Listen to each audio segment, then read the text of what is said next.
There are many accounts of bad weather in Barbados that shake up communities and ravage villages in one way or another. As we continue to bond with the people of Weston, Faye takes us back to that fateful flood. That morning started out like any other morning. Nice sunshine. The forecast was for rain, and you got showers intermittently, and it would clear up, and everybody went off to do what they had to do. I remember walking out that morning, and a gentleman, we used to call him Jigs, said he was sitting outside, and he said, "Faye, you really going to work today? The rain falling?" I said the rain would stop, and I did. I said, well, I have a few customers to see. I was working for an English company at the time. I said, I have a few customers to see, and I'm going to go and see them and come back home. And I did that. When I got back home, my sister was cooking soup, lamb soup, but I didn't feel to drink no lamb soup. So I called a friend of mine who lives in Lancaster. He used to do catering, and I asked him what he was cooking. So he told me he had one of my favorite things, split peas and rice, and another one, cream potato.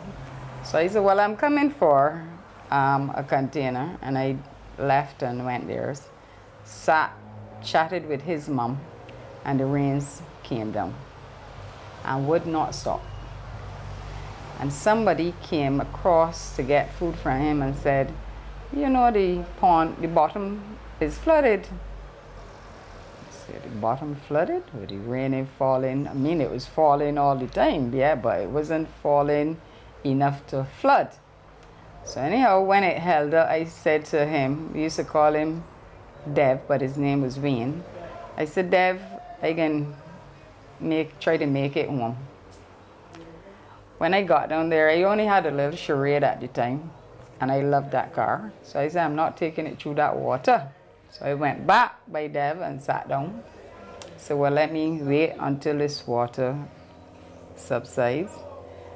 And the rain just kept on, drizzling, not really falling in heavy showers. It wasn't heavy at all. And I said, you know what, let me go down Trent Sill and come home from that end. Because I did not want to put my car in no water. But what happened next? I came down the hill and got to the bottom and could go no further.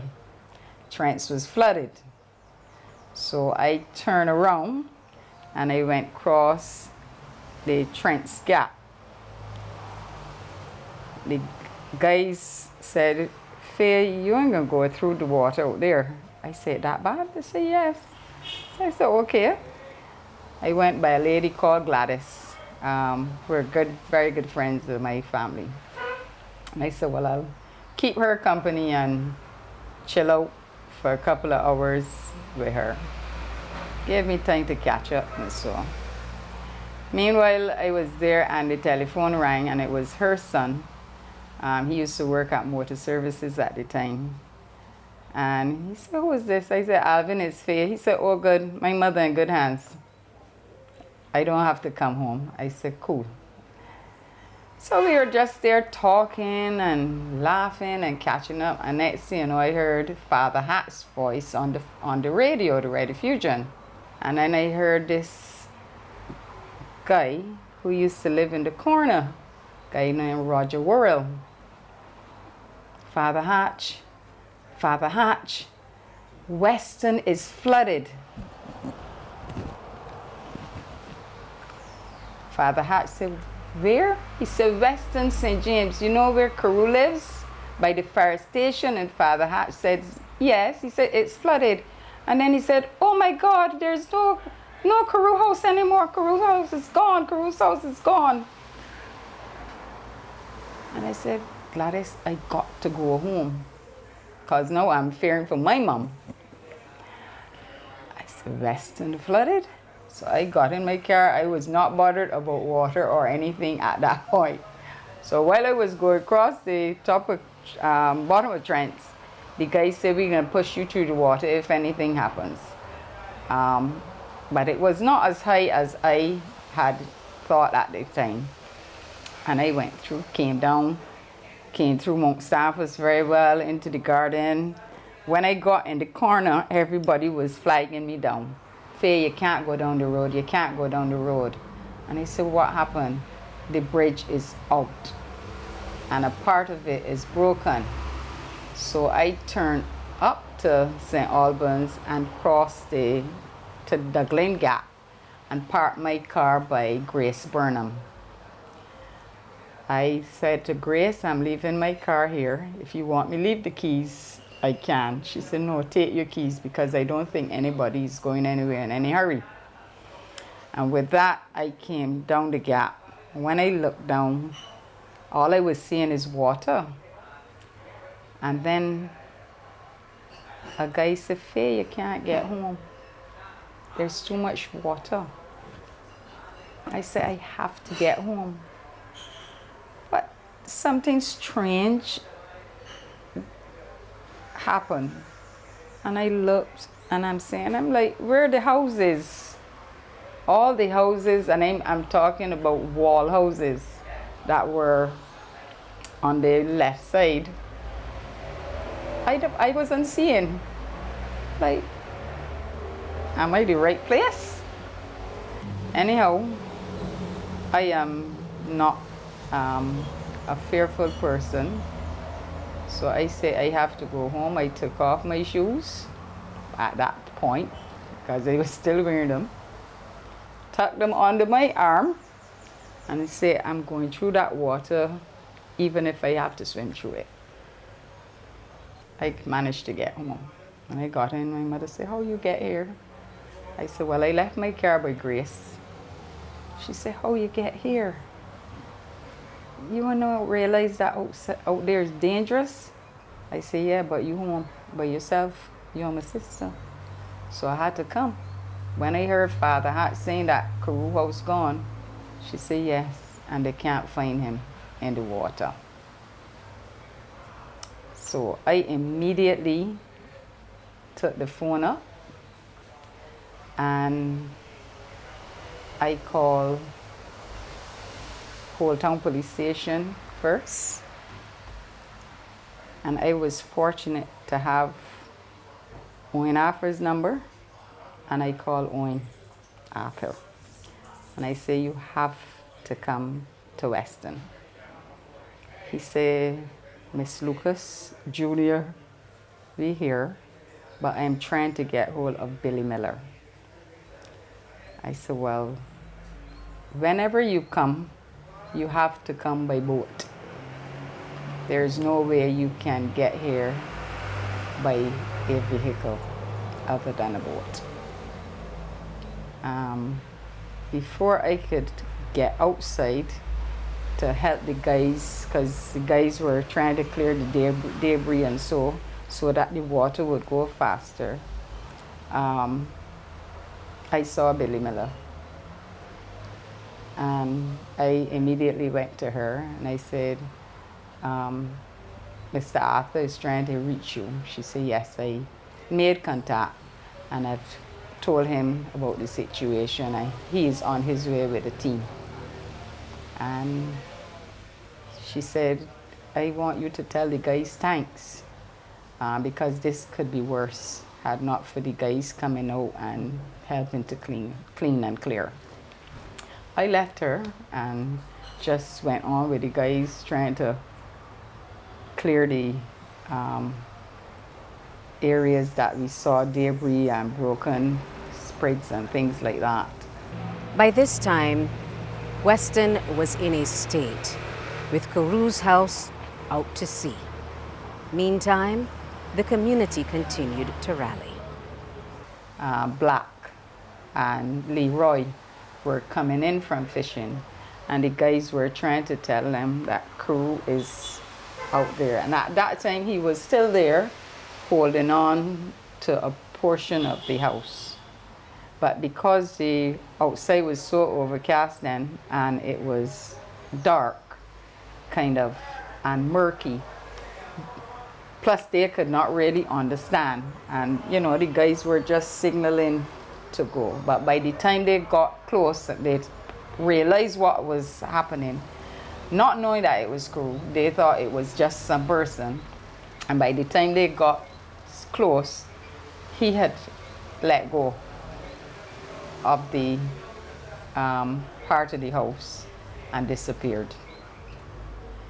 Leroy, as we all know him, a diver, he went into that water, started feeling around and trying to find him, but to no avail. So it was after that, and they realized who it was, and everybody, it was just tears then. Tears, and you know, what happened upstream.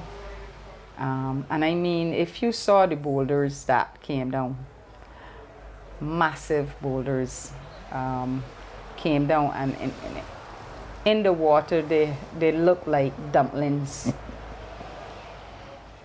floating in the water, even though they were so big. When the water subsided and you saw the size of them, you could not believe. So we were all of the opinion that these boulders were placed somewhere upstream for whatever reason, probably an embankment or whatever. And the force of the water and the constant, you know, just caused disaster in Weston. One of the many questions residents of Weston are asking, residents like the owner of this house, or what was once a house, in fact it was a concrete block house, a stone house, picked up and washed away like so much driftwood.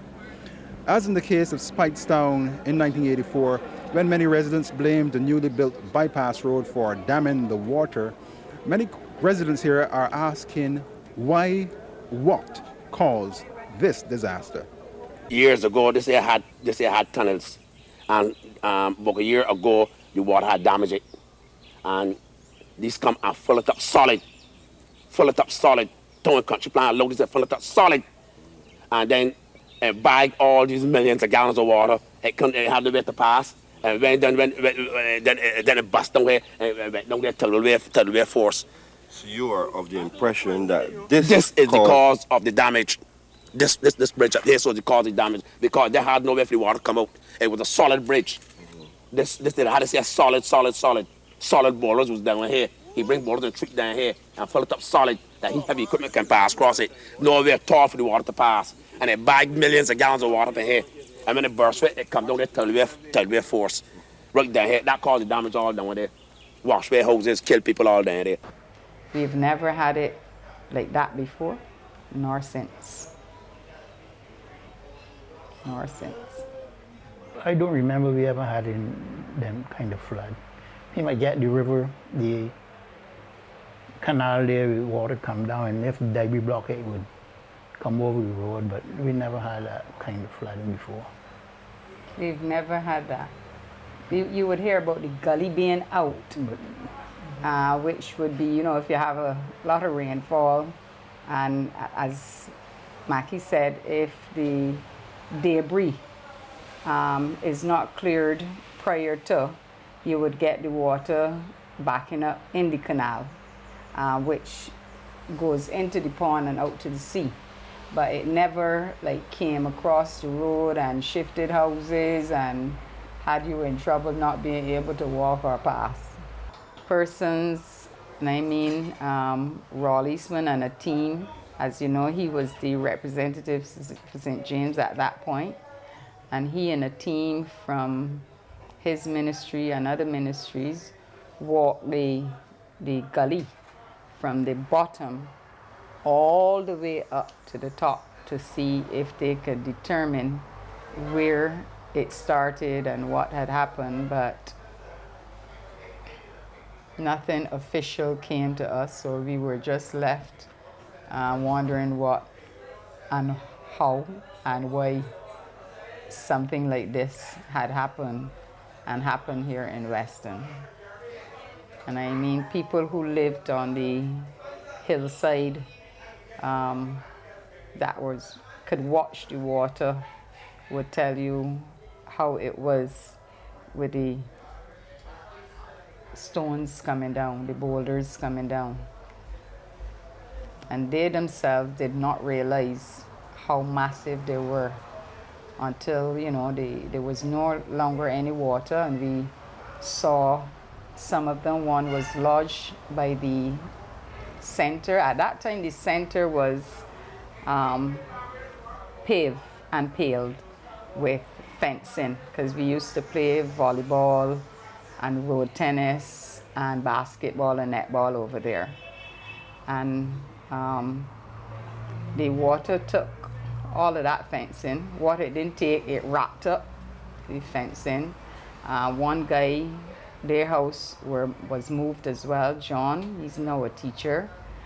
But he was one of the persons who was washed away and held on to the pole outside the center, the fence pole, and by the center, in an effort to save his life as well from going into the sea, or being banged against the fire station or wherever that water would have taken him, who knows. But he held on for dear life until he was rescued by one of the fire officers. The force of the water brought down a boulder, a massive one.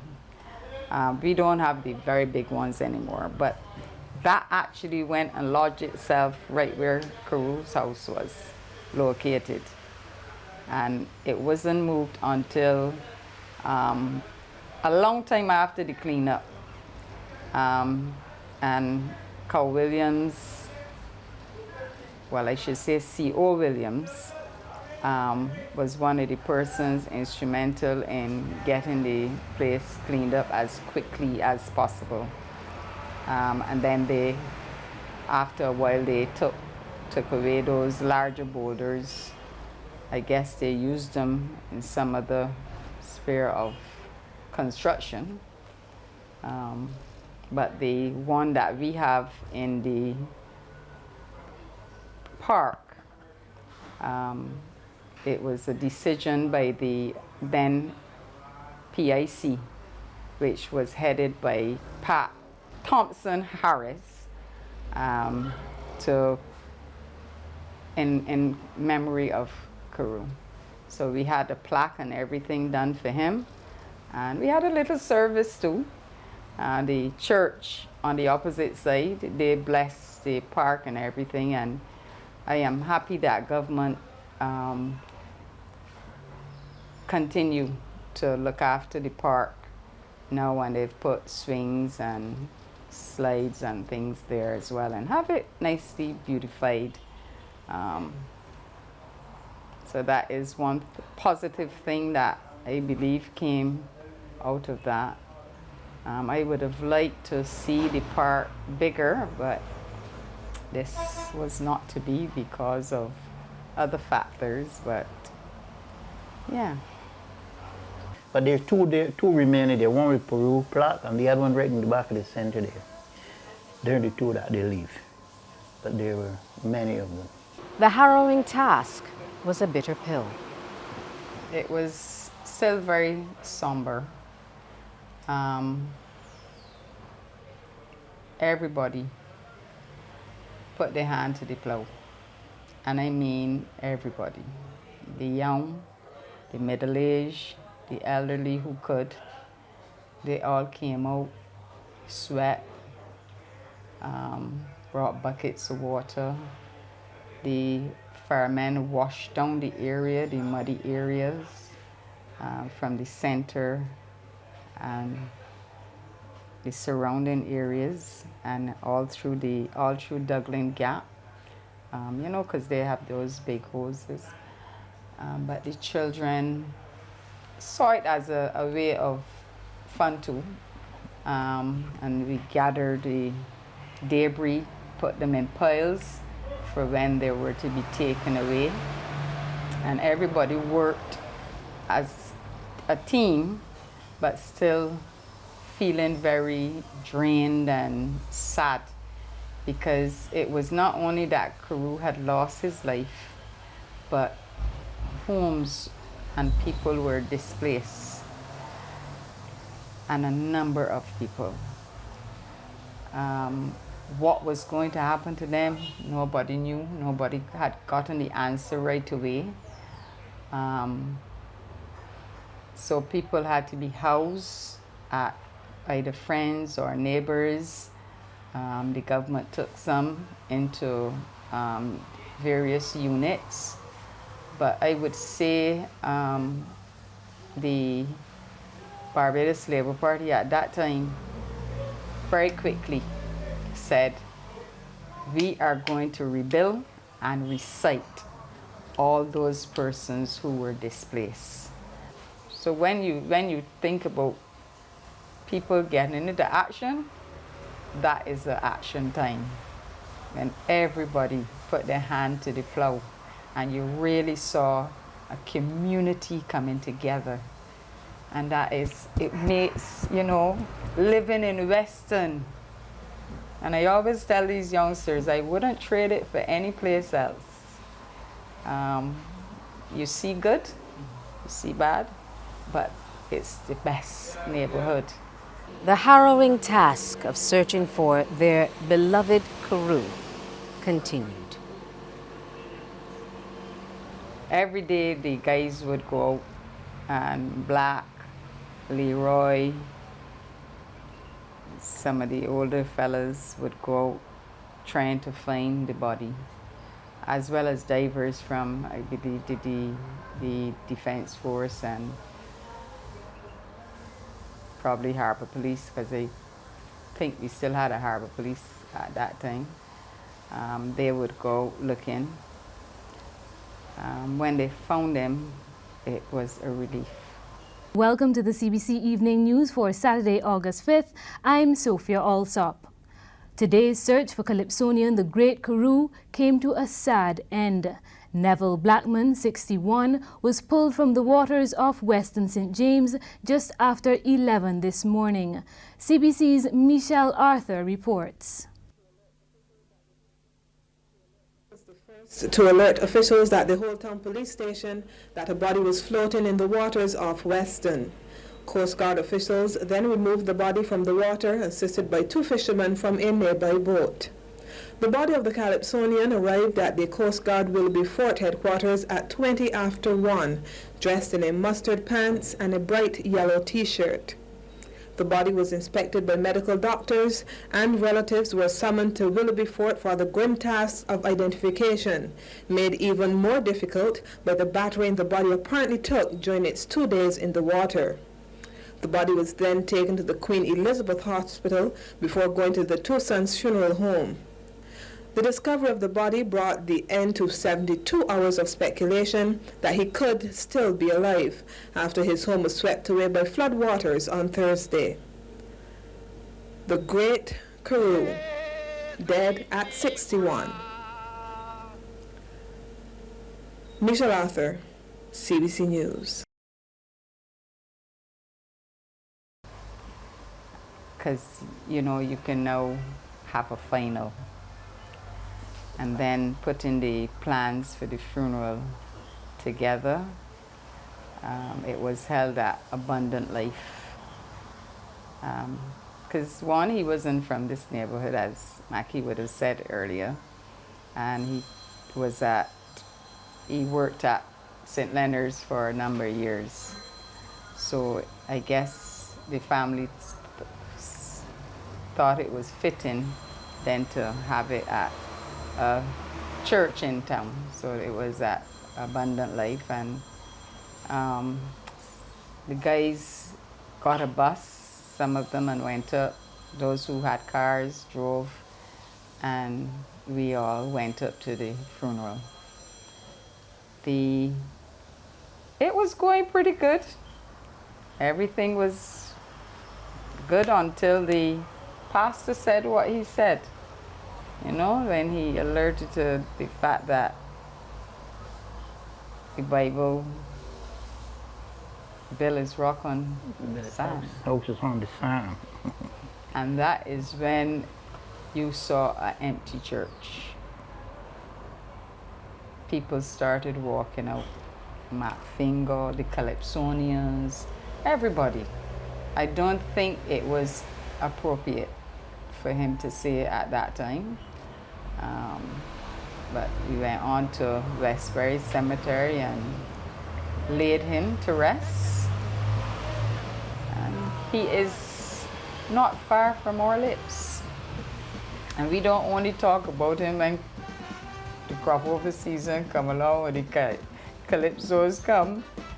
He is constantly on the lips of a lot of people in the neighborhood. Even they could be, I hear Warren Kennedy, they're at the Sherby. This ain't the ground, some black ways are real fast. Go run, there's the run, Sherby, get your back down right. This and this, when you hear the rattling. This and this, got the pit and captain. This and this, tell me what is happening. This and this, hiding and striking. There's on the board.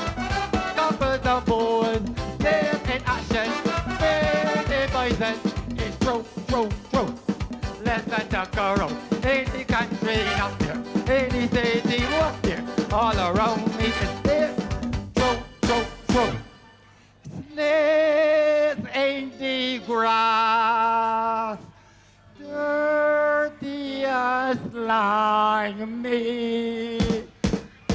Be careful there, don't bite you where you have the one.